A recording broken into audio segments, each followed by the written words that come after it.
Hello भाई लोग, आ गया हूँ मैं pick me up from friend gacha के पार्ट 2 के साथ। इस वीडियो के अंदर तुम्हें पिक मी अप के वर्ल्ड के बारे में बहुत सारे न्यू चीजें पता चलेंगी। और जैसा कि तुमने पार्ट 1 के अंदर देखा था, एक बहुत ही बढ़िया बेस तैयार हुआ था और उसके बाद से हमारा ये पार्ट 2 जो है वो उस बेस को कंटिन्यू करेगा। तो पार्ट 2 शुरू करने से पहले अगर तुमने पार्ट 1 नहीं देखा है तो पहले जाके वो देख लो, नहीं तो बहुत सारी चीजें तुम्हारे सामने अनक्लियर हो सकती है और तुम्हें स्टोरी लाइन नहीं भी समझ आ सकती है। बाय द वे, मेरा नाम है सुमन और आप लोग देख रहे हैं मैड ब्रो यूट्यूब चैनल। अगर तुम लोग हमारे चैनल पर न्यू हो तो चैनल को सब्सक्राइब कर लो और लेटेस्ट मांगा एक्सप्लेनेशन के लिए बेल आइकन को ऑन कर लो। बिना देरी के वीडियो को शुरू करते हैं। पार्ट 2 के स्टार्टिंग में हम देखते हैं, हमको दिखाया गया है कि हमारा एमसी ट्रेनिंग ग्राउंड के अंदर ट्रेनिंग कर रहा है और वो बोलता है कि मुझे ये चीज को एक्सेप्ट करना ही पड़ेगा, मुझे फाइट्स को जीतना ही पड़ेगा उस बच्चे के लिए जो अभी ऊपर बैठ के गेम खेल रहा है। और पिक मी अप की दुनिया ऐसे ही काम करती है और मुझे एक स्टार रैंक हीरो की तरह यहाँ पर समन किया गया है। और इसी के बाद हमारा एमसी और भी बोलता है, ऊपर वो बोलता है कि इस गेम के अंदर मरने के बस दो ही तरीके हैं, या तो तुम बैटल फील्ड के अंदर मर जाओ या फिर कंपाउंडिंग के अंदर मर जाओ। और हमारा एमसी बोलता है कि मेरा बस 1 स्टार रैंकिंग है और पिक मी अप गेम के अंदर 1 स्टार एक बहुत ही लोएस्ट और बेकार रैंक होता है। 1 स्टार रैंक वाले कैरेक्टर्स एकदम कचरा टाइप के होते हैं, उनके अंदर किसी भी टाइप का पावर या फिर ज्यादा कोई पोटेंशियल नहीं होता। बाय द वे, अगर किसी को स्टोरी समझ में ना आए तो तुम इतना समझ लो, फर्स्ट पार्ट में हमने जहां पर खत्म किया था, यानी कि एमसी ने जब स्टेज 1 क्लियर कर लिया था, उसी के बाद से ये सीन दिखाया जाता है जहां पर स्टेज 1 क्लियर करने के बाद हमारा एमसी ट्रेनिंग करता है, ये सारी बातें हम लोगों को एक्सप्लेन कर रहा है। ये सारी बातें एक्सप्लेन करते हुए हमारा एमसी अपने साथ साथ हमें इस पूरे गेम का जो इंट्रोडक्शन है वो भी देता है। आई होप तुम यहाँ तक समझ चुके होगे। हम स्टोरी को कंटिन्यू करते हैं। हमारा एमसी उसके बाद ये भी बोलता है कि 1 स्टार रैंक वाले हीरोज के स्टैट्स और पावर लेवल बहुत ही लो होते हैं और 1 स्टार रैंक वाले हीरोज का जिंदा रहने का चांस भी ना के बराबर होता है। फिर हमें नोटिफिकेशन पैनल के जरिए दिखाया जाता है हमारे एमसी यानी कि इजलेट खान का अभी 1 स्टार रैंक है और उसका लेवल करेंटली 5 पर है। हमारा एमसी फिर से अपने मन में सोचा है, मुझे स्ट्रॉन्गर बनना ही पड़ेगा यहाँ पर जीने के लिए और उससे बदला लेने के लिए और मेरे घर को रिटर्न जाने के लिए। यहाँ पर किससे बदला लेने की बात हो रही है, अगर तुम लोग को समझ में नहीं आया तो मैं तुम लोग के लिए बता दूं। यहाँ पर जो हमने फर्स्ट एपिसोड पर बात किया था वो लेवल 999 प्लस वाले क्रिएचर का जो उस मिस्टीरियन डंजन में था और एमसी को उसी ने इस गेम के अंदर ड्रैग किया है और ऐसा ही हमारे एमसी को लगता है और वो उसी क्रिएचर से बदला लेने का कोशिश कर रहा है। उसी के बाद हमारा एमसी बोलता है, मुझे पता नहीं कि यहाँ पर चीजें आगे कैसे होने वाली है और अगर इसीलिए मैंने इस एनवायरनमेंट को एडजस्ट नहीं किया तो मैं यहाँ पर बहुत ही जल्दी मर जाऊंगा या फिर किसी मॉन्स्टर के द्वारा खा लिया जाऊंगा। और हमारा एमसी ये भी बोलता है, ये ट्रेनिंग मुझे मेरे पुराने दिनों के मिलिट्री ट्रेनिंग के याद दिलाता है। हमारा एमसी ये भी बोलता है कि ये बस फिजिकल स्ट्रेंथ ही नहीं है जो मुझे बढ़ाना है, मुझे मेंटली भी प्रिपेयर होना पड़ेगा सभी चीजों के लिए, क्योंकि मैं अपने माइंड को ही अगर स्टेबल ना रख पाऊँ तो मैं एक बैटल फील्ड के अंदर कुछ भी नहीं कर पाऊंगा। और इसी तरह अपनी खामियों के बारे में कुछ बताते हुए हमारा एमसी ट्रेनिंग करता रहता है। उसी के बाद हमारे एमसी के सामने लाल बालों वाली जीना आ जाती है। वो बोलती है, तुम यहाँ पे क्या कर रहे हो? हमारा एमसी बोलता है, मैं ट्रेनिंग कर रहा हूँ, तुम्हें दिख नहीं रहा क्या? इसके रिप्लाई में हमारी जीना बोलती है, तुम ऐसे हार्श बात क्यों कर रहे हो? मैं तुम्हें ढूंढ रही थी किसी काम के वजह से। जीना ये भी बोलती है, मैं कल पूरी रात यही सोच रही थी कि अब से मैं क्या करूंगी, क्योंकि मुझे ये तो समझ में आ चुका है कि हम लोग यहाँ से निकल नहीं सकते।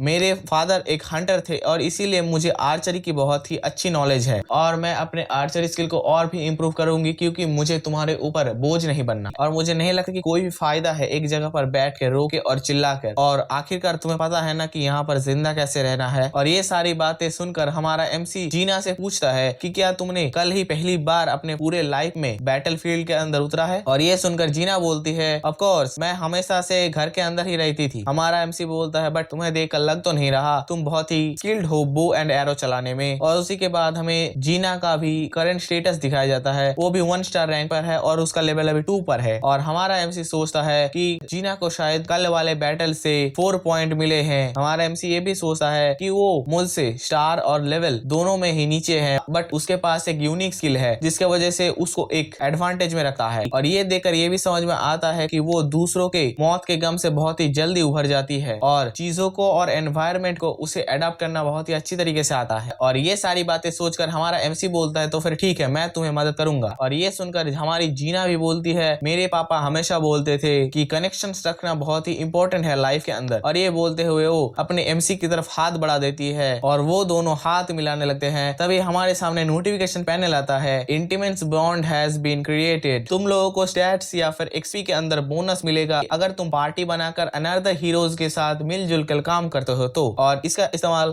अच्छे से करना, ठीक है। और ये देखकर हमारा MC बोलता है ये साला बहन का टका मैसेज पैनल भी कभी कभी दिमाग खराब कर देता है यार। और उसके बाद हमारा MC चिल्लाकर इजेल को बुलाने लगती है और वहां पर हमारी इजेल यानी कि फेरी आ जाती है। वो बोलती है ओए क्या हुआ बे, तुझे पता नहीं मैं बिजी रहती हूँ, हमेशा क्यों बुलाता रहता है मुझे। और ये सुनकर हमारा MC बोलता है क्या तुम श्योर हो तुम बिजी थे, अगर कोई बिजी होता है तो कोई इतनी जल्दी नहीं आ पाता यहाँ पर। ये बातें सुनकर हमारा जो फेरी है वो बोलता है तुम्हारे किसी भी बातों का आंसर नहीं करने वाली, चाहे कुछ भी हो जाए। अगर तुम इतने ही क्यूरियस हो इस टावर के बारे में तो तुम खुद से कुछ पता लगाने की कोशिश कर लो, मैं तुम्हें कुछ भी बताने नहीं वाली टावर के बारे में। और ये सारी बातें सुनकर हमारा MC बोलता है क्या मैं ही हूँ जो तुम्हारे सर पर ये लेवल विंडो देख पा रहा हूँ। और ये सुनकर फेरी जो थी वो शॉक हो जाती है। वो बोलती कि क्या कौन सा लेवल विंडो, मुझे तो कुछ पता नहीं इसके बारे में। और ये सब बोलते वो बहुत ही अजीब सा फेस बना रही है यार। और हमारा MC बोलता है अरे नहीं नहीं देखो तुम्हारे सर के ऊपर ही लिखा है 257 राइट देयर, लेवल 257। और ये सुनकर हमारी फेरी बोलती है क्या तुम इसे देख पा रहे हो, शायद ये कुछ टेक्निकल इश्यूज की वजह से तुम्हें दिख रहा होगा। हमारी फेरी ये भी बोलती है ये मुझे हमेशा इरिटेट क्यों करता रहता है, मुझे कुछ बोलकर इसे यहाँ से भगाना पड़ेगा। और ये सारी बातें सुनकर हमारा MC ये सोचता है कि उसके रिएक्शन से मुझे बता दे रहे हैं कि असली बात क्या है, मैं सही था, बस मैं अकेला ही हूँ जो उसके इस लेवल पैनल को या फिर नोटिफिकेशन पैनल को देख पा रहा हूँ। और ये बातें सोचने के बाद हमारा MC बोलता है इजेल मास्टर कहाँ पर है, मास्टर ने अभी तक कोई भी क्वेस्ट क्यों नहीं दिया हम लोगों को। ये सुनकर हमारी फेरी बोलती है तुम्हें वो इस बारे में चिंता करने की जरूरत नहीं है। और ये सुनकर हमारा MC सोचने लगता है मेरा और से के साथ जो कंपाउंडिंग प्रोसेस हुआ था वो कोई मिस्टेक नहीं हो सका, उसने एक 4 स्टार रैंक हीरो और एक 1 स्टार रैंक हीरो का कंपाउंडिंग किया था। और इसमें अब गेम के अंदर बस 1% चांस ही है कि तुम्हें एक 4 स्टार हीरो मिल जाए, और उसने इस रेयर चांस को भी ऐसे वेस्ट कर दिया। और हमारा MC हमें ये भी बताता है कि पिक मी अप जो गेम है वो सीधा फोन के साथ बाइंड हो जाता है, और इसी वजह से इसके अंदर रजिस्टर करने की भी जरूरत नहीं है तुम्हें गेम खेलने के लिए। और जब मैंने पिछली बार अपने पास्ट लाइफ के अंदर इस गेम को ओपन किया था तब ऑलरेडी कुछ ही घंटों के अंदर इस वर्ल्ड में 1 हफ्ते बीत चुके थे। और ये सारी बातें सोचकर हमारा MC इजेल से पूछता है क्या इस डायमेंशन में अर्थ के मुकाबले टाइम डिफरेंट तरीके से चलता है। और ये सुनकर हमारी जो फेरी थी वो बहुत ही भड़क जाती है। वो बोलती है ओए मैं तुझे बोला ना कि मैं कुछ भी नहीं बताऊंगी, तू खाली भी मुझसे सवाल जवाब क्यों कर रहा है। और ये सारी बातें सुनकर हमारा MC बोलता है तो ठीक है मैं समझ चुका हूँ कि यहाँ पर टाइम बहुत ही डिफरेंट तरीके से चलता है, तुम्हारा शुक्रिया मुझे ये इन्फॉर्मेशन देने के लिए। और ये सारी बातें सुनकर हमारी फेरी बोलती है साले तू 1 स्टार वाले कचरे। और ये सारी बातें सुनकर हमारा MC बोलता है ये साला बकवास फेरी मुझे कुछ भी नहीं कर सका, वो सिर्फ मुझे सेल्फ डिफेंस या फिर अगर मैं मास्टर के ऑर्डर को डिसोबे करूं तो ही उसे मुझे मारने का परमिशन है। और मैं इसी तरह एक के बाद एक सारे रूल्स को जानते जाऊंगा और इस सारे इन्वायरमेंट को अपने हिसाब से अडॉप्ट कर लूंगा, और अगर मैंने ऐसा नहीं किया तो मैं एलिमिनेटेड हो जाऊंगा। और इसी तरह से ये पूरी पिक मी अप की दुनिया चलती है। और ये सारी बातें सुनकर पीछे से जीना बोलती है तुम लोग ये सारी क्या बातें कर रहे हो। फिर हमारा MC जीना को बताने लगता है हमें इस टावर के 100 फ्लोर तक को पार करना पड़ेगा, और ऊपर कोई ऐसा बंदा बैठा है जिसको हम मास्टर बुलाते हैं, और वो जैसा ऑर्डर देगा हमें वैसा ही ऑर्डर फॉलो करना पड़ेगा। और ऐसा होने के चांसेस हैं कि जब हम 100 फ्लोर तक पहुंच जाएंगे तब हमें यहाँ से निकलने का कोई रास्ता भी मिल जाए। ये सुनकर हमारी जीना बोलती है तो क्या फिर हमें बहुत सारे मॉन्स्टर के साथ फाइट करना पड़ेगा। और ये सुनकर MC बोलता है और मैं इसी वजह से तब से ट्रेनिंग कर रहा हूँ क्योंकि हमें और भी स्ट्रॉन्ग बनना पड़ेगा। ये सुनकर जीना बोलती है क्या बस हम दोनों ही बैटल फील्ड पर जाएंगे। और हमारा MC रिप्लाई देता है मास्टर अभी अदर हीरोज को समन कर लेंगे, तुम्हें चिंता करने की जरूरत नहीं है। हमारा MC मन में ये भी बोलता है कि मेरी लाइफ अभी इसी चीज पे डिपेंड करती है कि मैं अभी क्या चॉइसेस करने वाला हूँ अपने लाइफ के अंदर। ऐसे भी ये एक बात की बात है क्योंकि अल्टीमेटली हमारी जिंदगी तो अपने मास्टर के ऊपर ही डिपेंड करती है। मास्टर मतलब जो अभी ऊपर बैठ के गेम खेल रहा है। और उसी के बाद हमें कुछ दिनों के बाद का सीन दिखाया जाता है। हमारा MC बोलता है कुछ दिनों के ट्रेनिंग के बाद मुझे ये समझ में आ चुका है कि हमारे जो डेली नेसेसिटीज है यानी कि खाना पीना कपड़े वगैरह वो सारे के सारे हर दिन फिर से रिस्टोर हो जाते हैं किसी एक ड्रॉर या फिर एक कार्टेज के अंदर। और अगर हमें किसी भी चीज का नीड हो तो हम अगर उसे मन में सोचे तो वो हमारे सामने आ जाता है। बट ऑफ कोर्स यहाँ पर गन या फिर कुछ ऐसे वैसे चीजें नहीं आती। बाय द वे अगर हमारा MC हिनाता की पैंटी के बारे में सोचे तो क्या फिर वो आ जाएगा।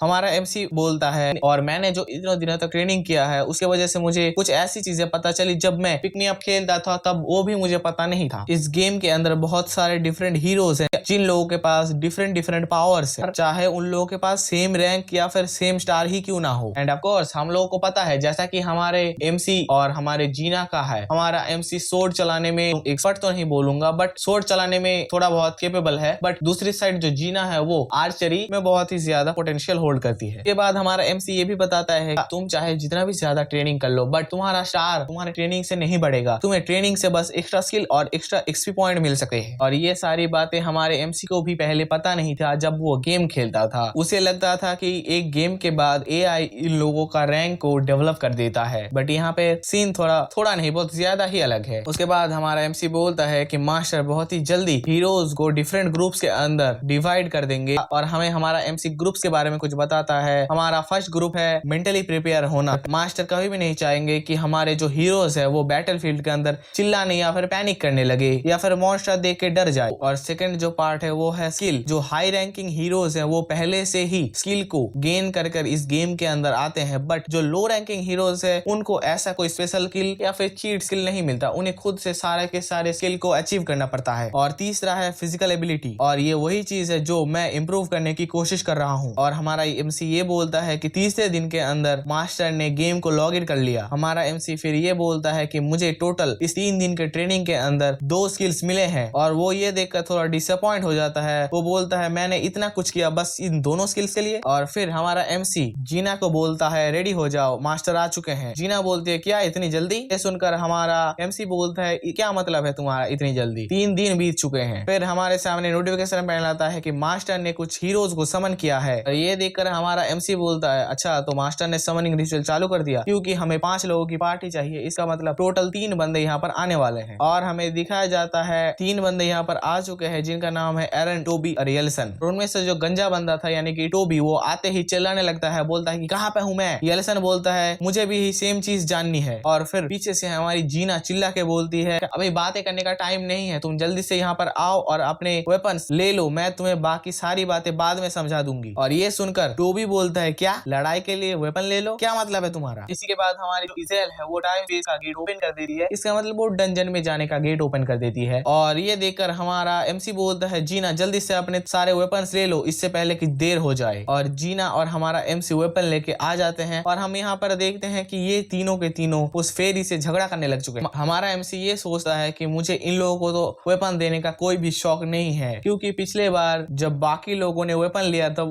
वो लोग फालतू में ही अपना टाइम वेस्ट करके आ चुके थे। और हम देखते हैं कि वो गंजा बंदा बोल रहा था अरे साले तू है कौन, तू कहाँ से आया है? और वो मोटा बंदा बोलता है हमें यहाँ से निकालो, हमें घर पहुंचा दो। ये सभी चीजें देखकर जीना उस टकले बंदे को रोकने की कोशिश करती है और जीना बोलती है कि तुम रुक जाओ, अगर तुम ऐसा एक्ट करोगे तो तुम मारे जा सकते हो, जैसा कि तुमने पिछले पार्ट में देखा ही था। और ये सभी चीजें देखकर वो टकला बंदा बोलता है कि क्या तुम उसके साइड पे हो, तुम लोग हमें यहाँ पर लाने के लिए जिम्मेदार हो। ये सारी बातें सुनकर जीना बोलती है ये मैंने नहीं किया, मैं खुद भी यहाँ पर आके अटक चुकी हूँ। और ये सारे कन्वर्सेशन सुनकर हमारा एमसी बोलता है इन लोगों को ये सारी बातें बताने का कोई जरूरत ही नहीं है, ये लोग बहुत ही जल्दी समझ जाएंगे डंजन के अंदर जाते ही। और हम देखते हैं हमारा एमसी और जीना जो है वो आगे बढ़ने लगता है, बट वो लोग अभी तक फेरी के साथ झगड़ा कर रहे हैं। वो टकला बंदा बोलता है मेरी बीबी मेरे घर पे वेट कर रही होगी, मुझे अभी के अभी घर भेज दो, भाई तू अपना एड्रेस दियो, मैं तेरे जगह घर पे चला जाता हूँ तेरे। वो मोटा बंदा बोलता है मैं बस एक गरीब फार्मर हूँ, मेरे पास कोई पैसे वैसे नहीं है तुम लोगों को देने के लिए, प्लीज मुझे यहाँ से जाने दो, तुमने गलत आदमी को पकड़ लिया है। और ये सारी बातें सुनकर हमारी फेरी बोलती है ओए निकल जावे साले। और ये सारी चीजें देखकर जीना बोलती है क्या वो लोग मारे जाएंगे? हमारा एमसी इसके रिप्लाई में बोलता है कुछ भी हो हमें इज़ेल को नहीं छेड़ना चाहिए। बाय द वे हम देखते हैं इज़ेल इन लोगों को मारती तो नहीं है, मतलब जान से तो नहीं मारती, बट थोड़ा बहुत औकात दिखा देती है इन लोगों की। और उन लोगों को थोड़ा कूटने के बाद हमारी फेरी जो है वो बोलती है कि मैं जब कुछ बातें बताऊं तो मेरी बातों को ध्यान से सुनना, उन लोगों की तरह, इन लोगों की तरह हमारे एमसी और जीना की बात हो रही है यहाँ पर। उसी के बाद हम देखते हैं कि वो डिमेंशनल गेट बंद हो जाता है, हमारी फेरी बोलती है मजे करना। ये बोलने के बाद हम देखते हैं कि हमारा एमसी और जीना के साथ साथ बाकी जो पार्टी मेंबर्स है वो सभी के सभी बैटलफील्ड के अंदर टेलीपोर्ट हो जाते हैं। और ये देखकर जो नए बंदे थे वो बहुत ही पैनिक करने लगते हैं। उनमें से वो मोटा वाला बंदा बोलता है हम लोग अभी कहाँ पर हैं? और हमारा जो एमसी है वो बोलता है जीना तैयार हो जाओ। जीना भी बोलती है ठीक है। फिर हमें हमारे सामने एनिमीज को दिखाया जाता है। यहाँ पर टोटल 2 गॉब्लिन्स और 2 वुल्फ्स हैं और इन डीमंस को देखकर हमारे जो न्यू पार्टी मेंबर्स थे उन लोगों का फट जाता है और फिर हमारा एमसी जीना की तरफ देखकर सोचने लगता है कि क्या तुम डरे हुए हो। और उसके बाद हमारा एमसी जीना को थोड़ा उकसा कर पूछने लगता है कि क्या तुम्हें कुछ बुरा लग रहा है। और अचानक से ऐसे बुलाने की वजह से हमारा जो जीना था वो बहुत ही डर जाता है। वो बोलता है मुझे ऐसे डराया मत करो। और इसके रिप्लाई में हमारा एमसी बोलता है तुम उन दोनों गॉब्लिन्स को संभाल लो, मैं जो बाकी दो वुल्फ्स हैं उन दोनों को साथ निपट लूंगा। और हमारा एमसी पीछे उन तीनों की तरफ देखता है और सोचता है कि जीना उन लोगों से तो बहुत ही कम डर रही है और ये बहुत ही अच्छी बात है। और दूसरी तरफ ये लोग इन लोगों से मुझे कोई उम्मीद रखनी भी नहीं चाहिए। और उसी के बाद हम देखते हैं हमारा एमसी के ऊपर जो बाकी दो वुल्फ्स थे वो दोनों के दोनों अटैक कर देते हैं। हमारा एमसी अपने हाथ के स्वॉर्ड को उस एक वुल्फ के सर के अंदर घुसा देता है, बट उसको बहुत ही जल्दी रियलाइज हो जाता है कि उसके स्वॉर्ड में अभी इतना पावर नहीं है कि वो एक सिंगल स्ट्राइक के अंदर एक वुल्फ को मार दे। और इसी वजह से उसने अपने हाथ के स्वॉर्ड को गोल गोल घुमाकर उस वुल्फ के सिर को काट कर दो टुकड़ों में अलग कर देता है। और उसी के बाद हम देखते हैं जो दूसरा वुल्फ था उसने अपने एमसी के ऊपर अटैक कर दिया है और हमारा एमसी जैसे तैसे करके उस वुल्फ के अटैक को डॉच करता है और उसे भी एक सिंगल स्ट्राइक के अंदर मार देता है। और उसी के बाद हमारा एमसी सोचता है कि उन गॉब्लिन्स के साथ क्या हुआ, क्या जीना उसे मार भी पाई। और उसी के बाद हम देखते हैं कि जीना ने उन गॉब्लिन्स की हालत खराब कर दी है। और हमारा एमसी पीछे घूम के देखता है और बोलता है कि तुमने तो इन दोनों की हालत खराब कर दी है, तुमने आखिर इतने तीर क्यों चलाई इसके ऊपर, और अभी रुक भी जाओ, वो लोग बहुत पहले ही मर चुके हैं। और हमारी जीना जो थी उसके रिप्लाई में बोलती है हाँ ठीक। और हम जीना का फेस देख के समझ ही पा रहे हैं कि वो अभी थोड़े ट्रॉमेटाइज हो चुकी है। और उसके बाद बैटल खत्म होता है और हमें दिखाया जाता है कि हमें बहुत सारे रिवॉर्ड्स मिल चुके हैं और हमारे जो सारे के सारे पार्टी मेंबर्स थे वो फिर से आ चुके हैं उसी मेन गेट के पास। और हमारे एमसी के पूरे टीम ने सेकंड फ्लोर को कंप्लीट कर लिया है और सभी के सभी अभी खुश हो ही रहे थे, बट तभी एक नोटिफिकेशन पैनल आता है और हमें पता चलता है कि हमारे एमसी के पूरे टीम को फिर से थर्ड फ्लोर पे भेजा जा रहा है। और ये देखकर हमारी जो जीना थी वो बहुत ही शॉक हो जाती है। वो बोलती है आखिर यहाँ पर हो क्या रहा है। और हमारा एमसी बोलता है आखिर तुम लोगों ने देखा ही है कि सेकंड फ्लोर के अंदर क्या हुआ, और अगर हमने अभी थर्ड फ्लोर के अंदर गए तो हमें मरने से कोई नहीं बचा सकता। और अगर मास्टर ने ये ऑर्डर दे दिया कि थर्ड फ्लोर पे हमें अभी जाना ही पड़ेगा तो हमें जाना ही पड़ेगा, हमारे पास कोई दूसरा ऑप्शन नहीं है। और हमारा एमसी उन बाकी 3 मेंबर्स की तरफ देखते हुए सोचता है चाहे कुछ भी हो हम इस टीम के साथ तो जीत नहीं सकते और हमें अभी क्या करना चाहिए, थर्ड फ्लोर हम कैसे पार करेंगे। और उसी के बाद हमें एक और नोटिफिकेशन पैनल आता है जहां पर लिखा हुआ था कि मास्टर गेम से लॉग आउट कर चुके हैं। और ये देखकर हमारा जो एमसी है वो राहत की सांस लेता है। और फिर हमें हमारी फेरी यानी कि इजेल को दिखाई जाती है। वो बोलती है कितना ठका देने वाला काम था, मैं तो ठग गई। और ये बातें सुनकर हमारा एमसी बोलता है ओए साढ़े तूने क्या ही क्या है, तू तो बस बैठी थी, सारा काम तो हम कर रहे थे। इसी के बाद हमारा एमसी अपने मन में सोचने लगता है तो क्या हमें एक दिन में बस एक ही फ्लोर को कंप्लीट करना है, और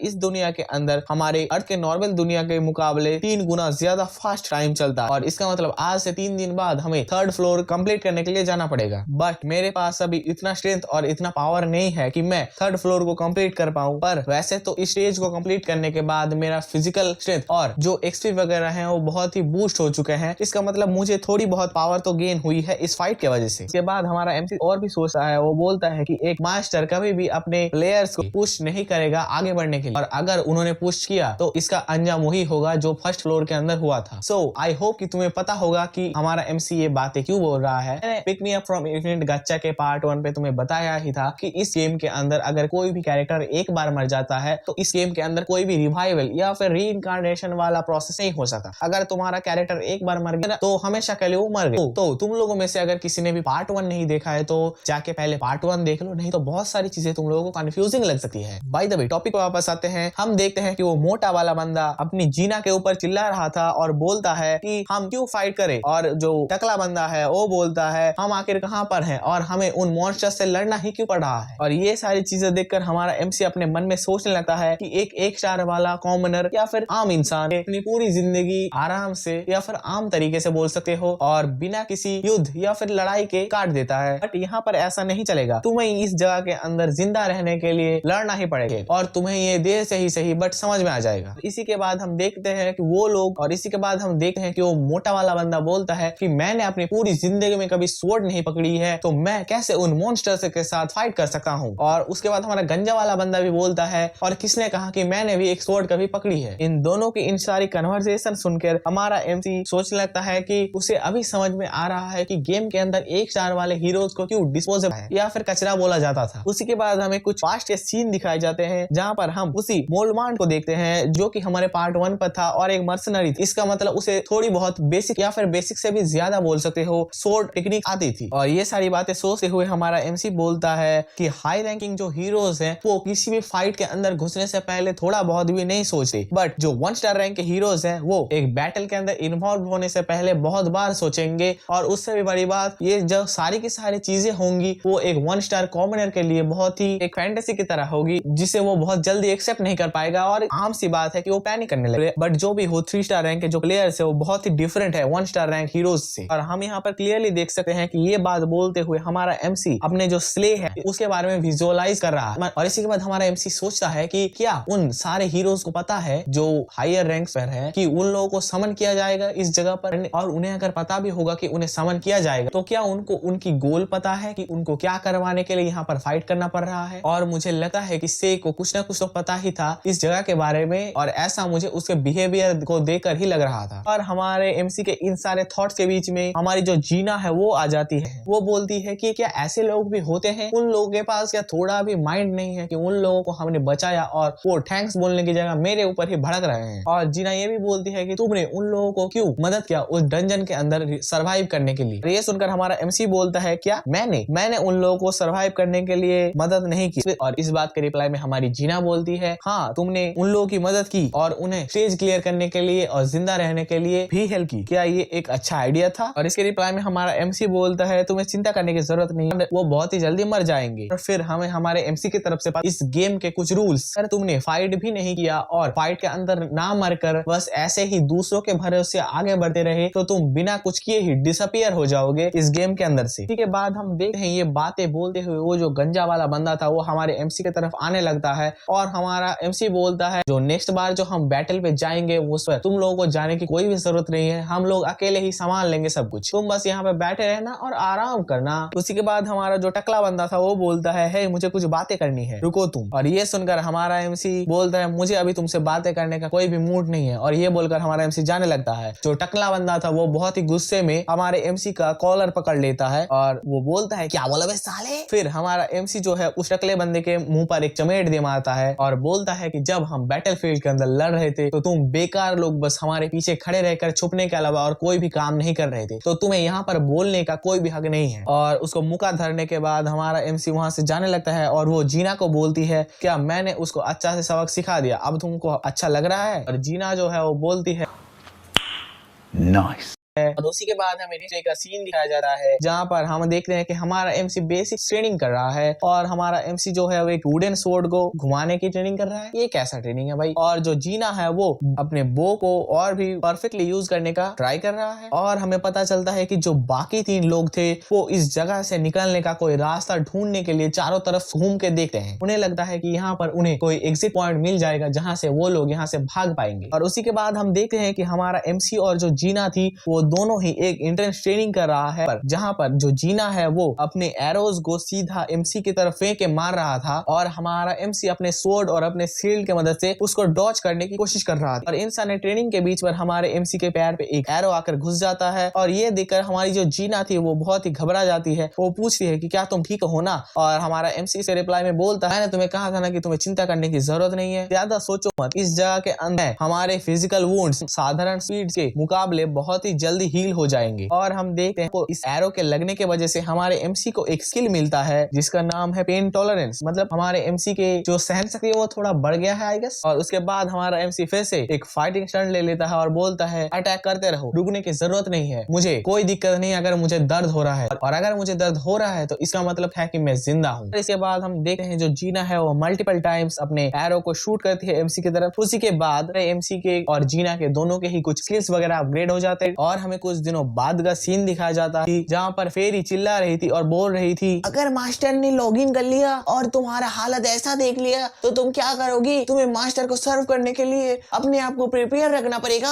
क्या तुम फिर से परेशानियों में फंसना चाहते हो। ये सारी बातें सुनकर हमारी जो जीना थी वो बोलती है कि बहुत ही बढ़िया, इतने सारे ट्रेनिंग के बाद आखिरकार हमें कुछ तो करने को मिलेगा। और आई गेस इतने सारे ट्रेनिंग के बाद हमारे जीना का जो कॉन्फिडेंस लेवल है वो बहुत ही इंक्रीज हो चुका है पहले के मुकाबले। और ये देखकर हमारे हमारा एमसी भी बोलता है कि मुझे लगता है कि तुम बहुत ही जल्दी अपने आप को इस एनवायरनमेंट के हिसाब से तैयार कर रहे हो। और दूसरी तरफ ये बाकी लोग, और ये बोलते हुए हमें उन तीनों को दिखाया जाता है जहाँ पर वो मोटा वाला बंदा फिर से चिल्ला रहा था अपने फेरी के ऊपर और बोलता है प्लीज हमें घर भेज दो, हम यहाँ पर बस आलू खा खा कर थक चुके हैं यार। और उसके बाद हमारा जो गंजा बंदा था वो बोलता है क्या तुम हमें फिर से लड़वाने के लिए भेजने वाले हो, मुझे लड़ाई नहीं करनी है। और इन दोनों इस भसड़ के बीच में जो पीछे खड़ा था लंबा बंदा, वो मन में सोच रहा होता है वैसे मुझे आलू खाने में कोई दिक्कत तो नहीं है। और इन लोगों की सारी भांग भोसड़ा बातें सुनकर हमारी जो फेरी थी उसका दिमाग खराब हो जाता है और वो इन दोनों को एक मुक्का मार के वहां से उड़ा देती है और बोलती है तुम लोगों ने मेरे दिमाग का भांग भोसड़ा कर दिया,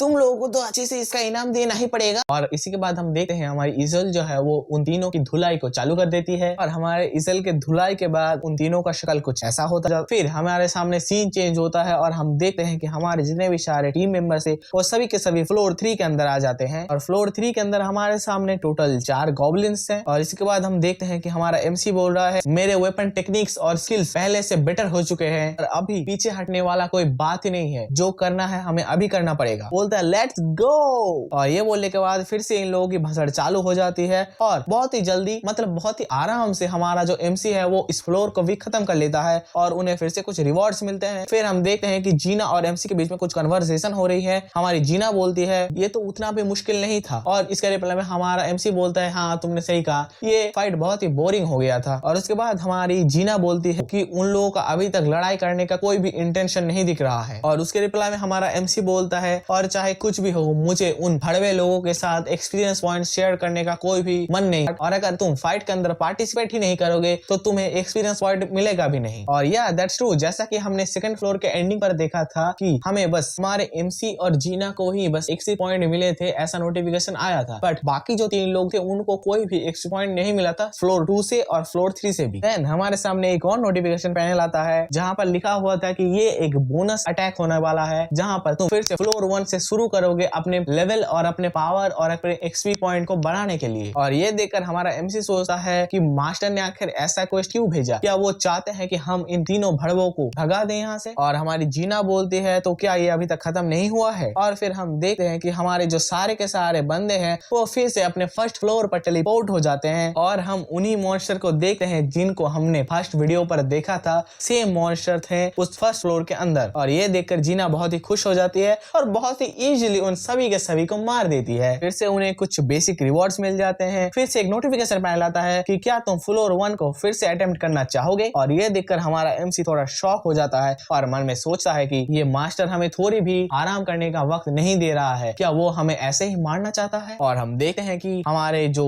एमसी और जीना थे वो दोनों के दोनों बहुत ही इजीली फ्लोर 1 से लेकर फ्लोर 3 तक फिर से क्लियर कर देते हैं। और उसी के बाद हम देखते हैं कि वो दोनों भी अभी थकने लगे हैं। उन दोनों का स्टैमिना का भी एक लिमिट है जो अभी ऑलमोस्ट खत्म होने ही वाला है। और इसके बाद हम देखते हैं कि जीना बोलती है कि धीरे धीरे अब मैं थकने लगी हूँ, क्या मास्टर हमें फिर से उस जगह पर भेजने वाले हैं। मतलब यहाँ पर फर्स्ट फ्लोर की बात हो रही है। और हम देखते हैं हमारा एमसी बोलता है क्या पता। फिर हम देखते हैं कि हमारे जो सभी के सभी पार्टी मेंबर हैं वो डंजन से बाहर आने लगते हैं। और इसके बाद हमारे जो जीना है वो बोलती है आखिर कितने दिनों तक मुझे इनको देखना ही पड़ेगा ऐसे। इसके रिप्लाई में हमारा एमसी बोलता है तुम्हें चिंता करने की जरूरत नहीं है, ये बस आज या फिर कल तक ही रहेंगे। और ये सारी बातें सुनकर हमारी जो जीना है वो बोलती है कि क्या मतलब है तुम्हारा इन सारी बातों से, क्या मास्टर के कुछ अलग प्लान है और वो तुम्हें पता है। कि रिप्लाई में हमारा एमपी बोलता है मुझे ऐसा नहीं लगता कि मास्टर के पास इतना ज्यादा फ्री टाइम है कि वो बेकार कीड़े मकोड़ों को पालते फिरे। और हम देखते हैं कि हमारे सामने गेट ओपन हो चुका है उसी मिस्टीरियस प्लेस का जहां पर हमने पिछले पार्ट के अंदर अपने एमसी और स्ले का सबमर्जिंग बोल सकते हो तुम देखा था, ऐसा कुछ देखा था। ये देखकर हमारे जो बाकी तीनों के तीनों लौंडे थे वो बोलता है आखिर यहाँ पर हो क्या रहा है। और उसी के बाद हमारे सामने नोटिफिकेशन पैनल आता है जहाँ पर लिखा हुआ था कि तुम उन सभी हीरोज को ड्रैग करके इस घर के अंदर भेज दो जिनको तुम रखना नहीं चाहते। और उसी के बाद एक और नोटिफिकेशन पैनल आता है जहाँ पर लिखा हुआ था कि जितने भी सारे हीरोज यहाँ पर डरे हुए हैं उन लोगों को जिंदा रहने का कोई भी हक नहीं है। And that's mean our MC is right, उन लोगों को आज ही खत्म कर दिया जाएगा। ये देखकर हमारा एमसी मन में ही सोच रहा होता है कि उन बेवकूफों को जब मौका मिला था तब उन लोगों ने कुछ भी काम का नहीं और अभी उनको उनको इसका